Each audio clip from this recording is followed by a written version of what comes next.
Ndabaramukije cyane bakunzi b'ikiganiro igitondo gishasha, amahoro y'Imana, kugubwa neza no kuranirwa mu byanyu no mu banyu n'ivyo ndabipfurije. Muteramanye na jewe Jamvye Imana nambona muri kino kiganiro igitondo gishasha gifise intumbero yo gusangira namwe ijambo ry'umunsi ngo ritubere urufatiro, ritubere ijambo ryo kuzirikana ko, ritubere impamba y'umunsi. Nagomba rero ngo dusangire ijambo numva mfise mu mutima ribonekana n'ubutumwa bwiza bwa Yesu Kristo uko bwanditswe na Matayo n'igice ca 5. Dusoma duhereye ku murongo wa 43 tugeze ku murongo wa 48. Twumva aya majambo ahari ukuntu avuga, tuyasangire hanyuma tuyirirwane, tugendane nayo, tuyiyumvire ko turabe aho dutsindwa nayo, turabe aho dukwije ibiro kuri uyu munzane w'aya majambo, turabe aho dukwiye kongereza, turabe icyo dukwiye gusenga dusaba ngo Imana dushoboze, kandi turabe yuko hari intahe dufise ku bwa rino jambo kumbure yotuma twitwa abahirwa kuri rino jambo. Ndanze y'amajambo ivuga ngo mube agahore. Murongo wa 43 uvuga ngo mwarumvise ko vyavuzwe ngo mukunde bagenzi banyu, mwanke abansi banyu, ariko jeho ndababwire mukunde abansi banyu, musabire ababahama, kugira ngo mube abana ba So wo mwijuru. Aya majambo muyumve neza, mukunde abansi banyu, musabire ababahama, kugira ngo mube abana ba So wo mwijuru. Birumvikana neza yuko kugira ngo tube abana ba Data wo mwijuru, iki ni kimwe mu byo dusabwa, kuko atuma izuba ryiwe rirasira ababi n'abeza, kandi aha imvura abagororotsi n'abagabitanya. Nimwakunda ababakunda, muri n'impera ki? Mbega abatoza kori bo siko bagira? Nimwaramukanya n'inshuti zanyu gusa, abandi muzoba mubarusha iki? Abanyamahanga bose ko bagira? Mwebwe ni mube agahore nk'uko So wo mwijuru ari agahore. Imana yacu nihimbazwe. Bakunzi ba kino kiganiro igitondo gishasha, aya majambo rero dusomye bene data bakunzi ba kino kiganiro igitondo gishasha, ngomba ngo tuyakuremo insanganyamatsiko ivuga ngo ntitugere ingere ku yindi. Imana yacu nidutabare. Sinibaza ko ari ijambo wosigura mu bantu benshi ngo hanyuma ngo bahave boroherwa no kugushigikira no kukubwira ngo ego ivyo biroroshe, birumvikana, ni vyiza, biraryoshe. Ni ijambo novuga ngo risaba kwibabaza, kwiyanka, kwiheba, kugira icuhevye, risaba kushinga iginyo kurindi, risaba gushinyiriza, risaba gutubika umukanda. Ni ijambo novuga ngo ritoroshe gushira mu ngiro, ijambo rivuga ngo ntitugere ingere ku yindi. Imana yacu nidutabare. Kandi kutagera ingere ku yindi cyangwa se ingero ku yindi, ngomba kubivuga dans le sens cyangwa se mu mvugo cyangwa se mu nsiguro, mu njano yo mu gihe umuntu aba yakorewe inabi. Imana yacu nidutabare.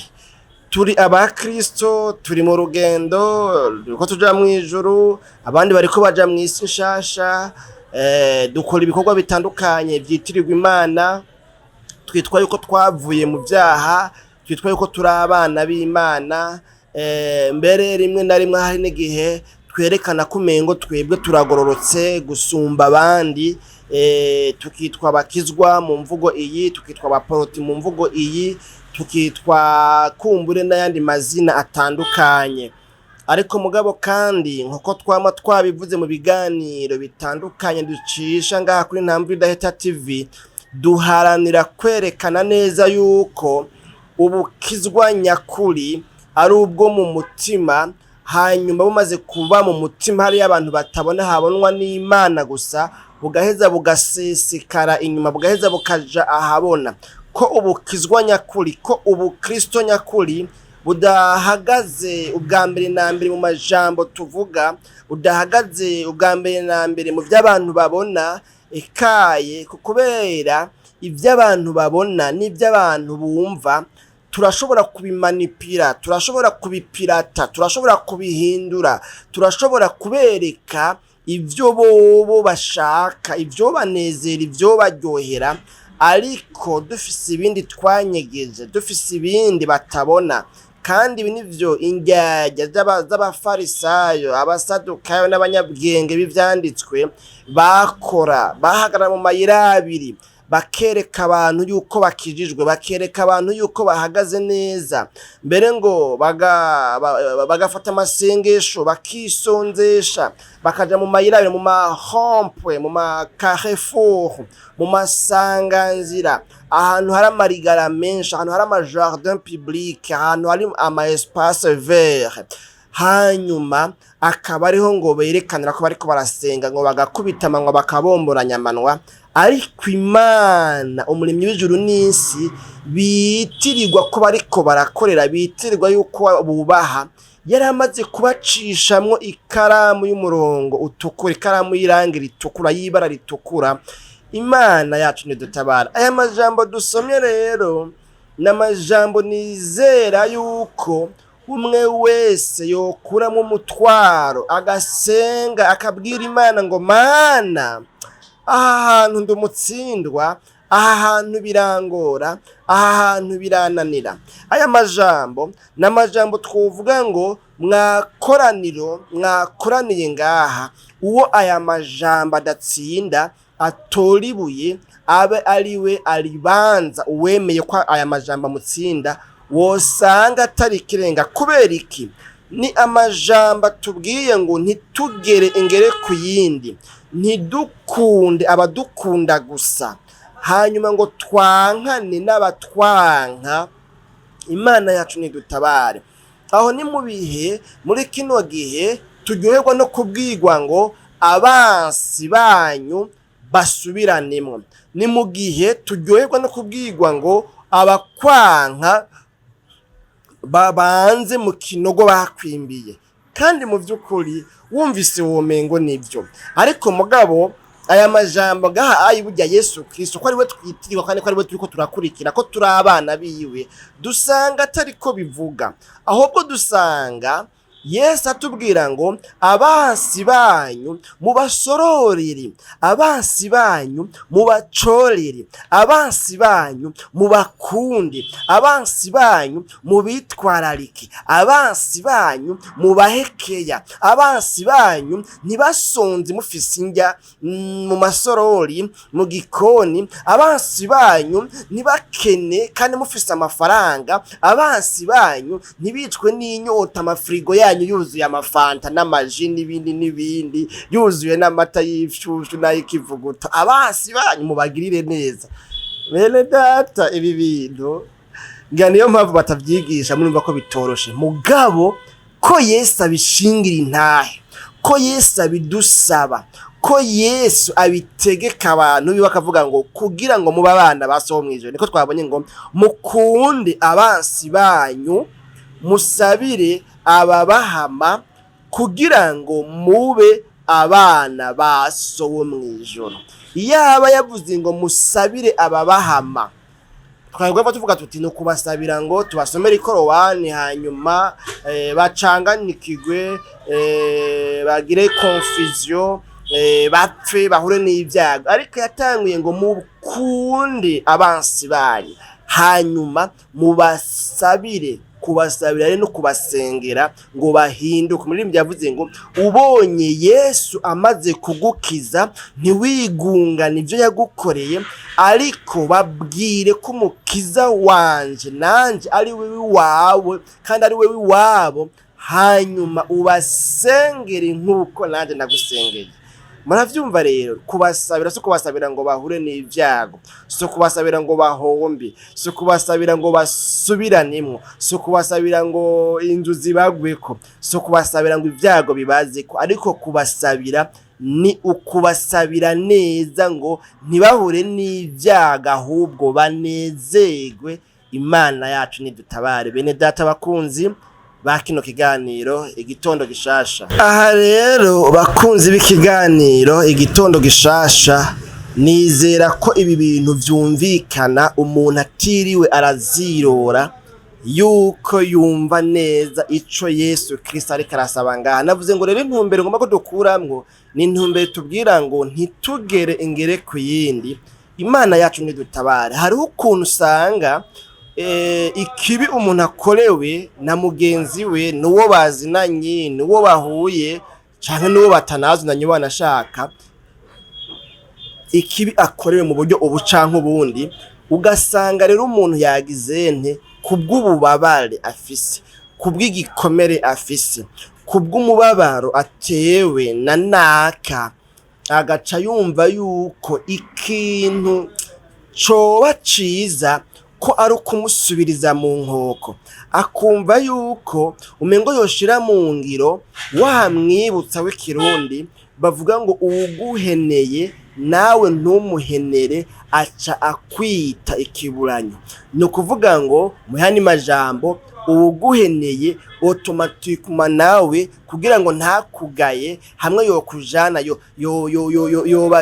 yoba kugaye, ugaca wumva umengo nawe wogira nti womusubiriza mu nkoko, ukumva ko umengo wogera ingero ku yindi, ukumva ko umengo abagukoreye inabi, kandi kenshi canke gake bivanye, birashoboka cane si misi yose abagukoreye inabi byijana ntumenye n'ababigukoreye.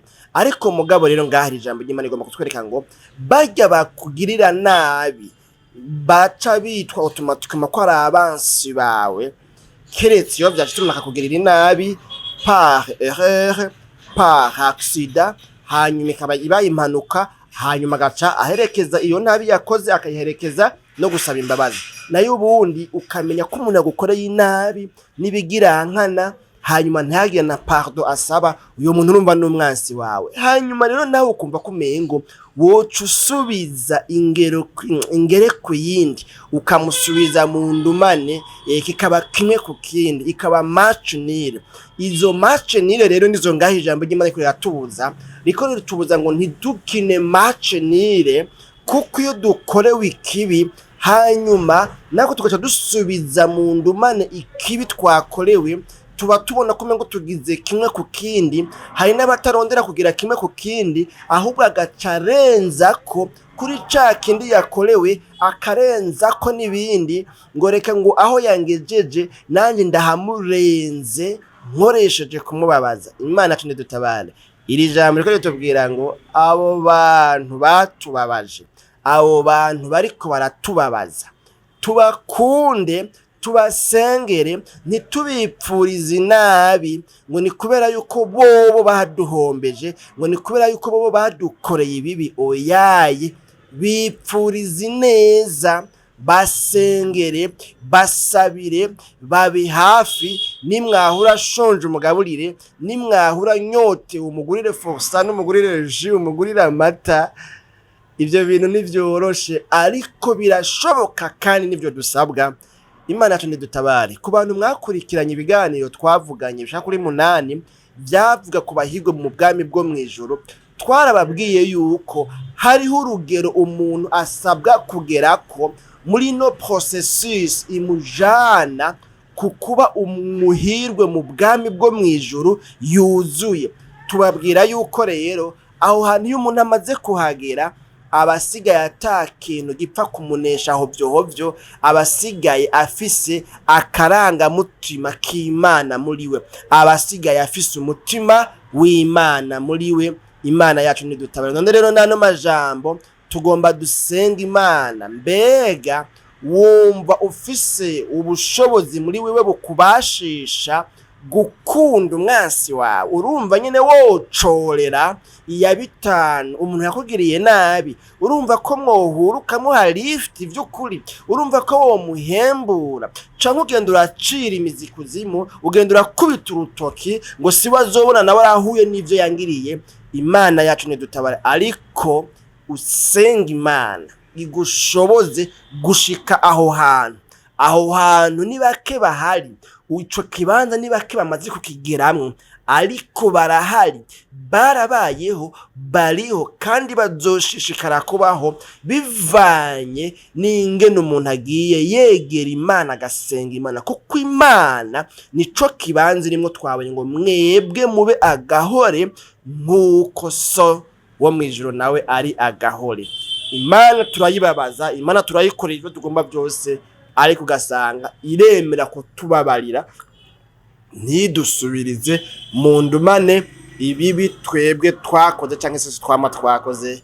Imana yacu nidutabare. Nano majambo rero reka dusenga Imana, tuzosura mu kiganiro igitondo gishasha c'ubutaha. Mwami w'abami Yesu, turagushimiye cyane kubw'ano majambo twumvise, atubwiye ko tutakwiye gusubiriza mu ndumane mu nkoko ibibi ababidukoreye, ko tutakwiye kugera ingero ku yindi, ahubwo dukwiye gukora ivyiza mu gishingo c'ibibi badukoreye. Umuntu wese yumvise ano majambo kandi vyagiye bigora kubishitsa, nubimushoboze, umugwize ko imbabazi ahantu hose agusavye imbabazi, maze hore ngo bikunde abo mwana wa data wa twese wo mw'ijuru, umushoboze gukunda abansi biwe, umushoboze no gusabira abamuhama, mu izina ryawe ryera Kristo Yesu tuzavye tuvyizeye, amen.